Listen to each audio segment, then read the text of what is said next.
నెల్లూరు నగరంలోని పప్పుల వీధి ఎస్బీఎస్ కళ్యాణ మండపంలో పొట్టి శ్రీరాములు మెమోరియల్ ట్రస్ట్ ఆధ్వర్యంలో అమరజీవి 125వ జయంతి వేడుకలు ఘనంగా నిర్వహించారు. అమరజీవి జీవిత చరిత్ర ఏవి అందరినీ ఆకట్టుకుంది. ఈ కార్యక్రమానికి ముఖ్య అతిథిగా మంత్రి నారాయణ పాల్గొన్నారు. ఈ సందర్భంగా మంత్రి, ఆర్యవైశ్యులు, టీడీపీ నేతలు పొట్టి శ్రీరాములు విగ్రహానికి పూలమాల వేసి నివాళులు అర్పించారు. అనంతరం మంత్రి నారాయణను ఘనంగా వ్యాపార సంఘాలు సన్మానించారు. ఈ సందర్భంగా ఆయన మాట్లాడుతూ అమరజీవి జయంతి ఉత్సవాలు 2025 మార్చి 16 నుంచి 2026 మార్చి 16 వరకు నిర్వహించాలని ప్రభుత్వం నిర్ణయించిందన్నారు. తెలుగు రాష్ట్రం కోసం 58 రోజుల నిరాహార దీక్ష చేసి ప్రాణత్యాగం చేసిన మహనీయుడని కొనియాడారు. రాజధానిలో 58 అడుగుల పొట్టి శ్రీరాములు విగ్రహం ఏర్పాటుకు ముఖ్యమంత్రి నారా చంద్రబాబు నాయుడు నిర్ణయించినట్టు పేర్కొన్నారు. దళితుల ఆలయాల ప్రవేశం కోసం పోరాడిన గొప్ప వ్యక్తని అన్నారు. ఆయన నెల్లూరు జిల్లావాసి కావటం గర్వకారణమని తెలిపారు. 22 ఎకరాలలో ఇండియాలోనే బెస్ట్ మార్కెట్ను 9వ డివిజన్లో ఏర్పాటు చేస్తున్నామన్నారు. ఆ మార్కెట్కి పొట్టి శ్రీరాములు మార్కెట్గా నామకరణం చేస్తామని మంత్రి హామీ ఇచ్చారు. ఈ కార్యక్రమంలో రాష్ట్ర environment management corporation chairman Polamreddy Dinesh Reddy, NUDA chairman Kotamreddy Srinivasulareddy, వక్ఫ్ board chairman Abdul Aziz, collector Anand, Janasena జిల్లా కార్యదర్శి గునుకల కిషోర్ తదితరులు పాల్గొన్నారు.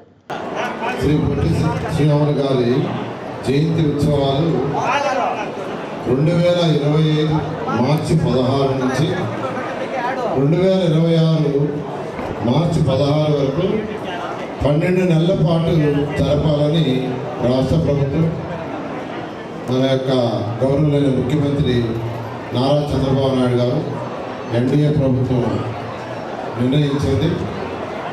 ఆ సందర్భంగా అనేక జిల్లాల్లో ఇలాంటి కార్యక్రమాలని నిర్వహిస్తున్న అటు అధికారులకి మరియు అమరజీవి పొట్టి శ్రీరాములు మెమోరియల్ ట్రస్ట్ సభ్యులందరూ కూడా ప్రత్యేకంగా ధన్యవాదాలు తెలియజేస్తున్నాను. ఆయన చేసిన ప్రాణత్యాగం 58 రోజులు, ఒక రోజు కాదు, 2 రోజులు కాదు, 58 రోజులు నిరాహార దీక్ష చేసి ఆయన ప్రాణాలు అర్పించారు. ఒకప్పుడు ఈరోజు ఏదైతే తమిళనాడు ఉందో అక్కడ నుంచి విజయనగరం దాకా తమిళ అనేవాడు. అలా కాదు, తెలుగు భాష మాట్లాడేవాళ్ళకి ప్రత్యేక రాష్ట్రం కావాలని ఆయన ప్రాణత్యాగం చేశారు. అదేవిధంగా అమరావతి క్యాపిటల్ సిటీలో ఒక విగ్రహాన్ని యాక్చువల్గా ఏర్పాటు చేయాలని ఆ రోజు మీ యొక్క ట్రస్ట్ సభ్యులు మీరు అందరూ అడగడం, దాన్ని వెంటనే ముఖ్యమంత్రి గారు యాక్సెప్ట్ చేశారు. అక్కడ అనేకమైన పెద్ద పార్కులు వస్తున్నాయి.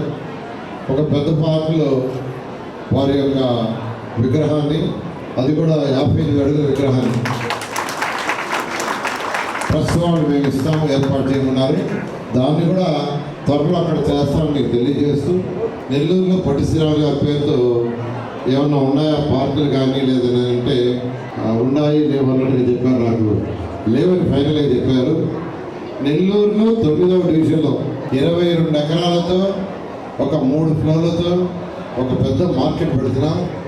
దానికి అమరజీవి పొట్టి శ్రీరాములు యొక్క పేరు పెట్టాలని మీ అందరికీ సందర్భంగా తెలియజేస్తూ మీ అందరికీ సెలవు తీసుకున్నాను. కేరళలో కూడా ఇప్పుడు పొట్టి శ్రీరాములు గారు అంటే ఇక్కడ తెలుగు నది నుంచి నాకు అప్పుడు తెలిసిన ఒకే ఒక వ్యక్తి అంటే పొట్టి శ్రీరాములు గారు. ఎందుకంటే ఆయన చేసిన ఈ లాంగ్వేజ్ బేస్ చేసుకొని స్టేట్ డివైడ్ చేసుకోవాలి, లేదంటే దేశంని లాంగ్వేజ్ బేసిస్లో రీఆర్గనైజ్ చేయాలని ఆ ఒక థింకింగ్తో ఆయన చేసిన కృషి వల్లనే ఇప్పుడు మన దేశము ఎటువంటి అతిలు లేకుండా, ఎటువంటి ఇబ్బందులు లేకుండా ఇప్పుడు కూడా కొనసాగుతుంది అని చాలా గర్వంగా చెప్పగలుగుతున్నాము.